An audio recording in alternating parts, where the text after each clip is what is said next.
The Knights of the Cross by Henryk Sienkiewicz. Subscribe so you don't miss the next episodes.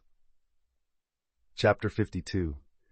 After a mild and foggy night, a windy and gloomy day came. At times the sky was bright, at others it was covered with broken clouds, which were driven before the wind like flocks of sheep. Mako ordered the train to move by daybreak. The pitch burner, who was hired as guide to Buda, affirmed that the horses could pass everywhere, but as to the wagons, provisions, and baggage, it would be necessary in some places to take them apart and carry them piecemeal, and that could not be done without tedious work. But people accustomed to hard labor preferred hardship to lounging in the deserted inn. Therefore, they moved on willingly. Even the timid wit was not scared by the words and presence of the pitch burner. They left the inn and entered at once between high-trunked forest trees, free from undergrowth. They led their horses, and could pass along without taking the wagons to pieces. Occasionally a storm arose, and at times it increased to such extraordinary force that it struck the branches of the bending pines as with gigantic wings, bending, twisting, and shaking, and breaking them as it were with the fans of a windmill. The forest bent under the unchained elements. Even in the intervals between the gusts, it did not cease to howl and thunder, as if angry with their rest at the inn, and the forced march they had undertaken. Now and then the clouds entirely obscured the daylight. Drenching rain mingled with hail came down in torrents, and it became as dark as nightfall. Wit was short of breath and shouted that evil was bent to do harm, and is doing it. But nobody paid attention to it. Even the timid Anulka did not take his words to heart, because the Bohemian was so near that her stirrup touched his, and he looked ahead with such a brave air that he seemed to want to challenge the very devil. Behind the tall pine trees where the undergrowth began, the thickets were impassable. There they were obliged to take the wagons in sections. They did it dexterously and quickly. The strong servants transported the wheels, axle-tree, front of the wagon, packages and stores upon their shoulders. The bad road continued about 3 furlongs. However, they arrived at Buda about nightfall. There the pitch-burner received them as his guests, and they were assured by him that along the Devil's Hollow, correctly speaking, they could reach the town. These people, inhabitants of the pathless forest, seldom saw bread or flour, yet they were not starving, because all kinds of smoked meat, especially eels, which abounded in all swamps and mud-holes, they had in plenty.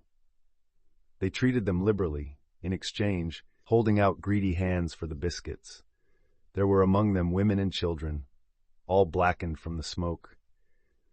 There was also a peasant, more than 100 years old, who remembered the massacre of Lęczyca, which happened in 1331, and the complete destruction of the town by the Knights of the Cross. Although Mako, the Bohemian, and the 2 girls had already heard the narrative from the prior of Sierads, nevertheless they listened with much interest to the tale of the old man who was sitting at the fireside scraping in the cinders. It seemed as if he discovered among them the events of his earlier days. At Lęczyca, as well as at Sierads, they spared not even the churches and clergy, and the knives of the conquerors were covered with the blood of old men, women, and children. Always the Knights of the Cross, the everlasting Knights of the Cross. The thoughts of Mako and Jagiełło were constantly directed towards Zbyszko, who was living in the very jaws of the wolves, in the midst of a hardened clan who knew neither pity nor the laws of hospitality. Sieciechowa was faint at heart, because she feared that their hunt after the abbot might lead them among those terrible Knights of the Cross. But the old man, to counteract the unfavorable impression which the stories made upon the women, told them of the battle near Plaus, which put an end to the incursions of the Knights of the Cross, and in which he took part as a soldier in the infantry raised by the peasants and armed with an iron flail. In that battle perished almost the whole clan of the Grady's. Mako knew all the particulars of it. Nevertheless, he listened now, as though it were a recital of a new terrible calamity caused by the Germans, when like cornfields before the storm, they were mowed down by the sword in the hands of the Polish knighthood and the forces of King Lokietek. "Ha! I just recollect," said the old man. "When they invaded this country, they burned the town and castles. Yes, they even massacred the infants in the cradles, but their terrible end came. Hey! It was a fine fight. I can see the battle now with my eyes closed." He closed his eyes and was silent, gently moving the ashes until Jagiełło, who could wait no longer, asked, "How was it?" "How was it?" repeated the old man. "I remember the battlefield. It seems that I am now looking at it. There were bushes and patches of stubble to the right, but after the battle nothing was visible but swords, axes, pikes, and fine armor, one upon another, as though the whole blessed land was covered with them. I have never seen so many slain in one heap and so much human blood shed." Mako's heart was strengthened anew by the recollection of these events. Then he said, "True, merciful Lord Jesus, they had then encompassed the kingdom like a conflagration or like a plague, not only Sieradz and Lęczyca, but they destroyed many other towns. What now? Are not our people mighty and indestructible? And although those dog brothers, the Knights of the Cross, were severely chastised, yet if you cannot crush them, they will attack you and break your teeth. Only see, King Kazimierz rebuilt Sieradz and Lęczyca so that they are better now than ever before. Yet the incursions occur there as of old, and the Knights of the Cross are laid low and rot there as they were at the Battle of Plaus. May God always grant them such an end." When the old peasant heard these words, he nodded assent. Finally he said, "Perhaps they don't lie and rot. We of the infantry were ordered by the king, after the battle was over, to dig ditches. The peasants from the neighborhood came to assist us in our labor. We worked industriously so that the spades groaned. Then we laid the Germans in trenches and covered them well to avoid pestilence. But they did not remain there." "What happened? Why did they not remain there?" "I did not see it, but the people said afterward that after the battle there came a fierce storm which lasted about 12 weeks, but only at night time. The sun shone during the daytime, but at night the wind was so fierce that it almost tore the hair from off the head. The devils, like thick clouds, came down in great numbers, whirling like a hurricane. Every one of them held a pitchfork, and as soon as one of them reached the earth, he thrust the pitchfork into the ground and carried off one Knight of the Cross to hell. At Plaus they heard a hurly-burly of human voices, which sounded like the howling of whole packs of dogs, but they did not know what it all meant, whether it were the noise of the Germans, who were howling with terror and pain, or the devils with joy. That continued as long as the trenches were not consecrated by the priest, and the ground was not frozen, so that there was no need even for pitchforks. Silence followed for a moment. Then the old man added, "But God grant, Sir Knight, such an end to them as you said, and although I shall not live to see it, but such young lasses as these two will live, but they shall not see what mine eyes have seen." Then he turned his head, now looking at Jagiełło, now at Sienkiewicz, wondering at their marvelous faces and shaking his head. "Like poppies in corn," he said, "such beautiful faces I have never seen." Thus they chattered during a part of the night. Then they went to sleep in the shanties and lay down upon mosses as soft as down, and covered themselves with warm fur. Then after a refreshing sleep, they arose early in the morning and continued their journey. The road along the hollow was not an easy passage, but it was not a very bad road, so that before sunset they descried the castle of Lęczyca. The city had arisen from its ashes. It was rebuilt. Part of it was built of brick and part of stone. Its walls were high, the towers armed. The churches were even larger than those of Sieradz. There they had no difficulty in getting information from the Dominican friars concerning the abbot. He was there. He said that he felt better, and he hoped to recover his health entirely, and a few days ago he left for his onward journey. Mako was not bent on overtaking him on the road, so he had already procured conveyance for both girls to Plock, where the abbot himself would have taken them. But Mako was much concerned about Zbyszko, and other news distressed him. The rivers had arisen after the departure of the abbot, and it was impossible to continue the journey.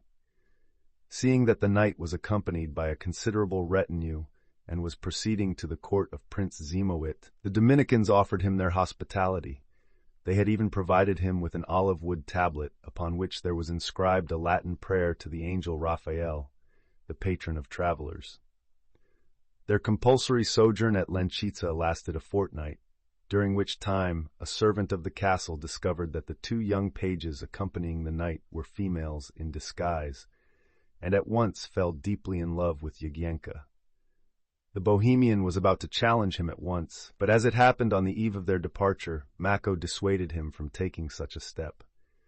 When they moved on toward Plock, the wind had already somewhat dried the road, and although it rained often, yet the rainfall, as is usual in the spring, consisted of larger drops, but warm and of short duration. The furrows upon the fields glistened with water. The moist, sweet smell from the cultivated fields was wafted by the strong wind. The marshes were covered with buttercups, and the violets blossomed in the woods, and the grasshoppers joyfully chirped among the branches.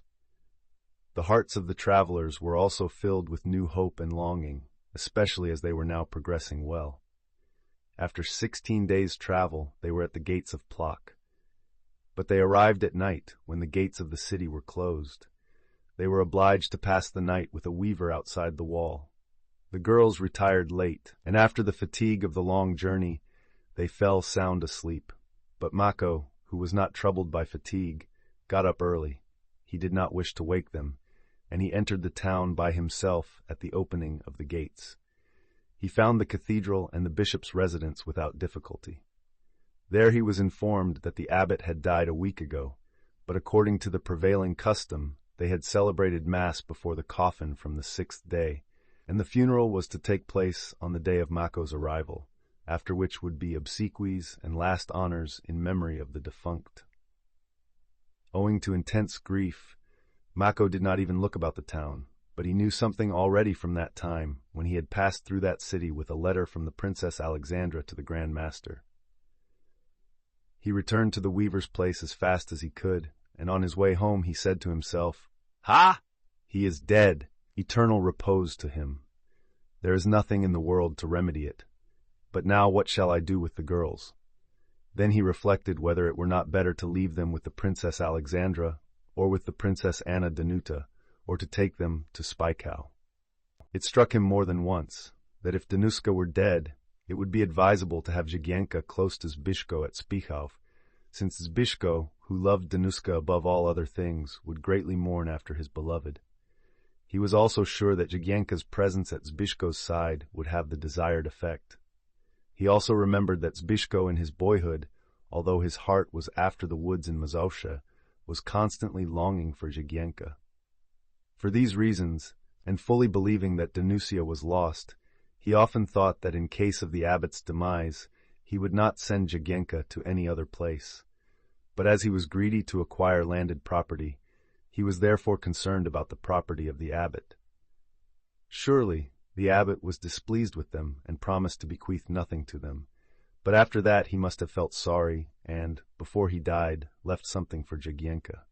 He was sure that the abbot had bequeathed something to her, because he frequently spoke about it at Zgorzelce, and he would not overlook Zbyszko on account of Jagiełło.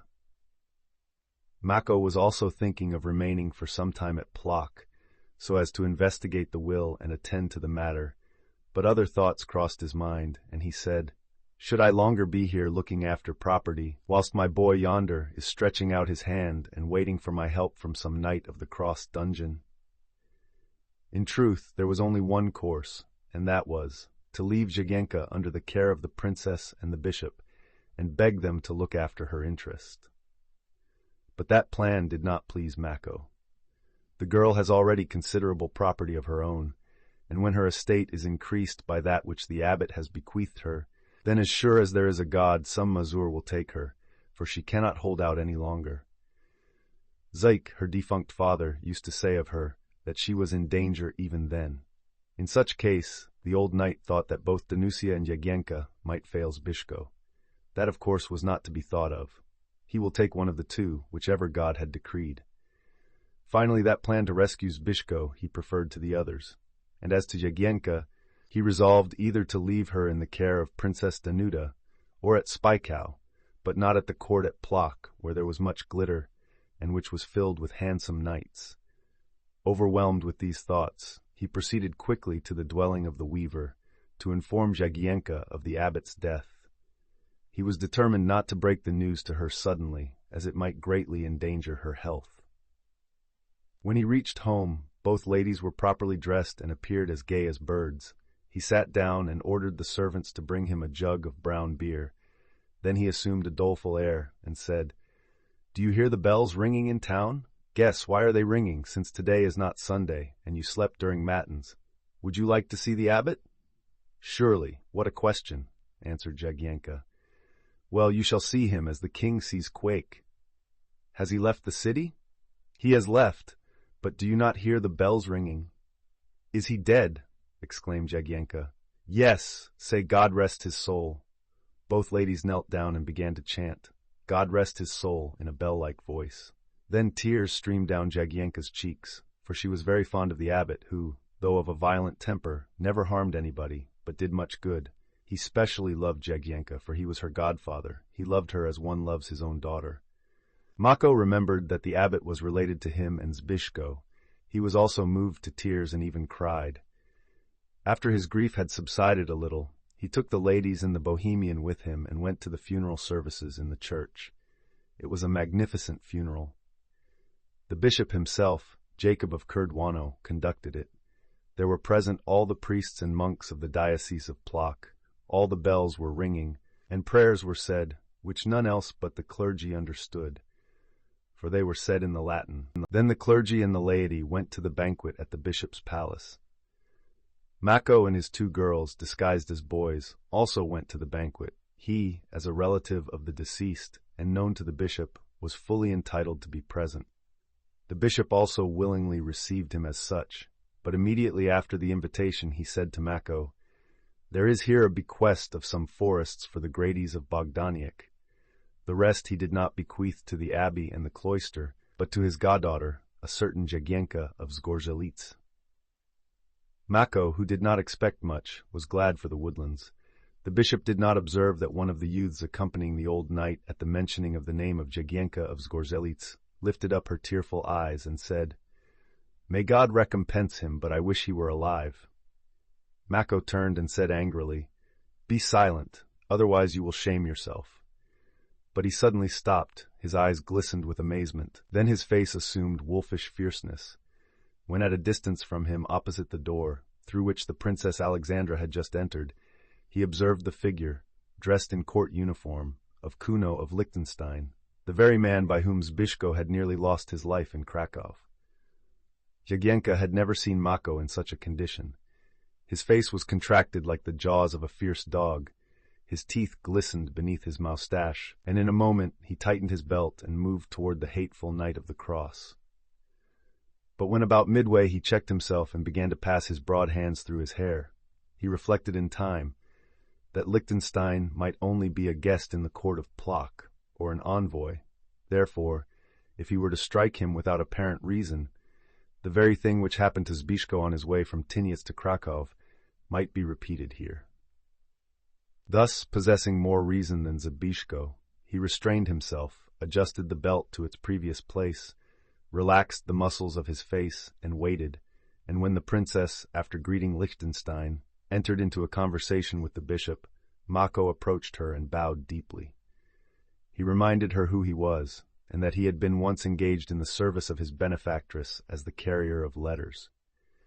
The princess did not recognize him at first, but she remembered the letters and the whole affair.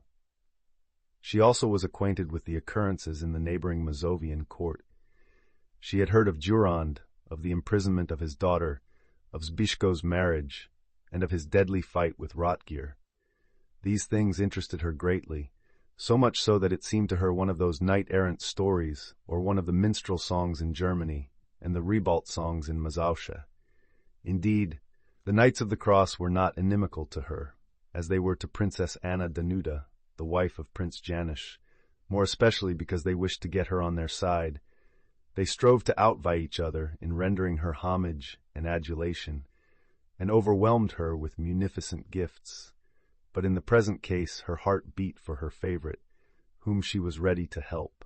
Above all, she was glad that she had before her a man who could give her an accurate account of the events. But Mako, who had already resolved to obtain, by whatever means possible, the protection and the princely influence, seeing that she was listening attentively, told her Zbyszko's and Danusia's ill luck. The narrative brought tears to her eyes, especially when she felt more than anybody the misfortune of her niece, and from her very soul she pitied her. "I have never heard a more woeful story," said the princess at last. "The greatest sorrow to my mind is, that he has married her, that she was already his, yet he knew no happiness. However, are you sure that he knew her not?" "Hey, Almighty God!" exclaimed Mako. "If he only knew her, he was bedridden when he married her in the evening, and the following morning she was carried off. And do you think that the Knights of the Cross did it? It was said here that those who actually did it were robbers, and the Knights of the Cross recaptured her, but it turned out to be another girl. They also spoke of a letter which Durand had written. Human justice did not decide it, but divine. That was a great thing, that knight Rotgeir, who conquered the strongest, fell by the hand of a comparative child." "Well, a fine child he is," said the princess with a smile. "His valor is a safeguard in his travels. It is a grievance, true, and your complaints are just, but 3 out of those 4 opponents are dead, and the remaining old one has also, according to the information I have received, been nearly killed." "And Danuska? And Durand?" replied Mako. "Where are they? God only knows whether something ill has happened to Zbyszko, who was on the road to Malborg.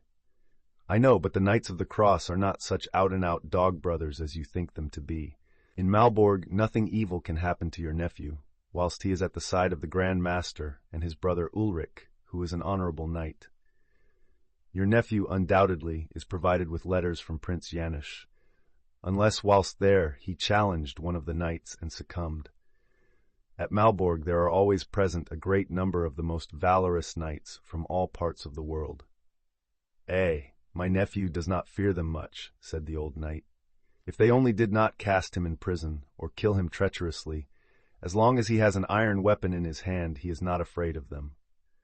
Only once he found himself facing one stronger than himself, but he stretched him in the lists, and that was the Mazovian Prince Henryk, who was bishop here, and who was enamored of the handsome Ringala. But Zbyszko was then a mere youth. For this reason he would be the only one, as sure as amen in prayer, to challenge this one whom I also have vowed to challenge, and who is present here." Saying this, he glanced in the direction of Liechtenstein, who was conversing with the governor, Waywode of Plock. But the princess wrinkled her brow and said in stern and dry tones, as she always did when in an angry mood, "Whether you vowed or not, you must remember that he is our guest, and whosoever wishes to be our guest must observe decorum." "I know, most gracious lady," replied Mako. "For that reason, when I adjusted my belt and went to meet him, I restrained myself and thought of obedience. He will obey. He is important among his own people. Even the master builds upon his counsel, and nothing is denied to him. May God grant that your nephew does not meet him at Malborg, especially as Liechtenstein is a determined and revengeful person. He could not well recognize me because he did not see me often. We had helmets on when we were at Tyniec. After that I went only once to see him in the Zbyszko affair, and that was in the evening. I observed just now that he looked at me, but seeing that I was engaged in a lengthy conversation with your grace, he turned his eyes in an opposite direction. He would have recognized Zbyszko, but he only looked at me, and very likely he did not hear of my vow, and has to think of more important challenges." "How so?" "Because it may be that other powerful knights challenged him, such as Zawisza of Garbo, Pawala of Taczew, Marcin of Rochimowice, Paszko z Lodz, and Lis of Targowisko. Every one of those, gracious lady, and 10 like them. So much the more so, if they are numerous.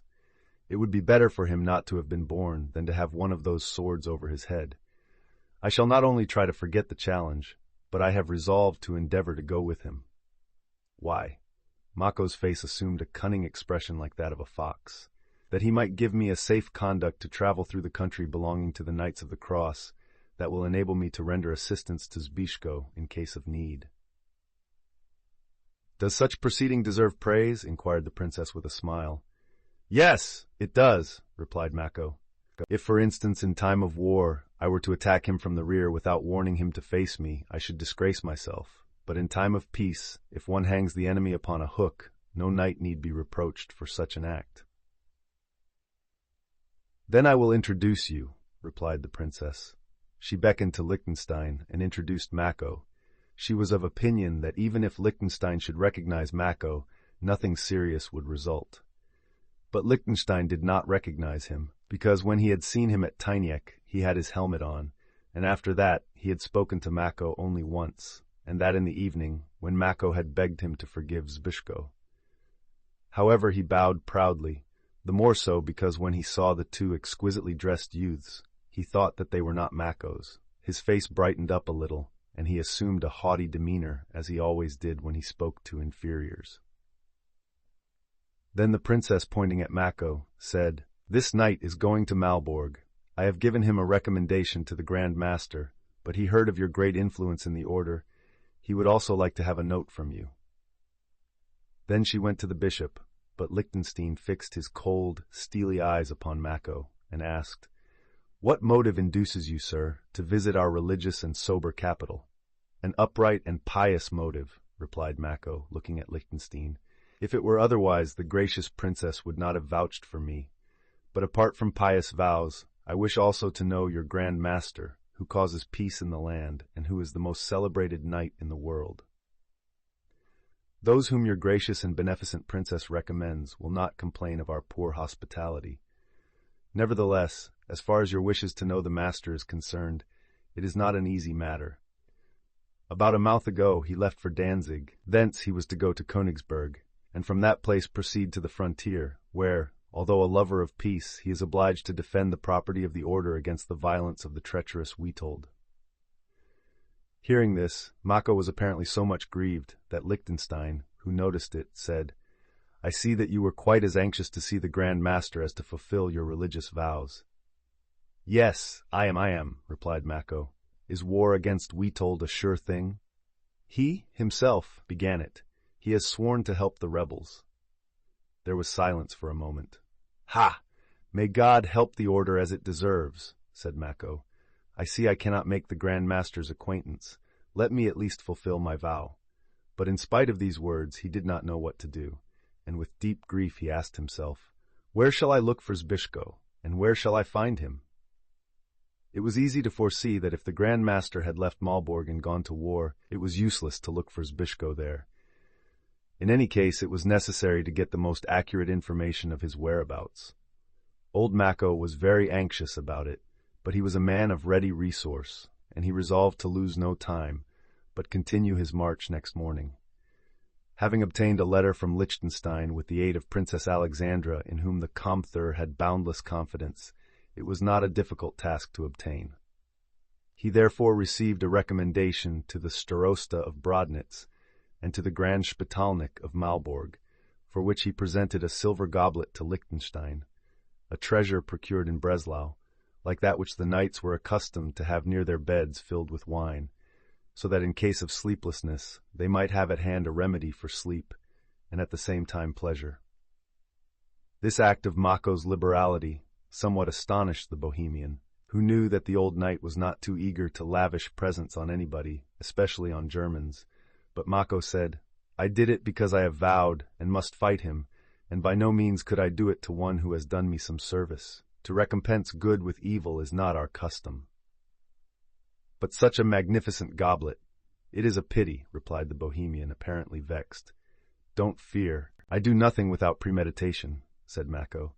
"For if the Lord enables me to overthrow, kill that German, I shall get back not only the goblet, but a great many good things I shall acquire with it." Remember to subscribe.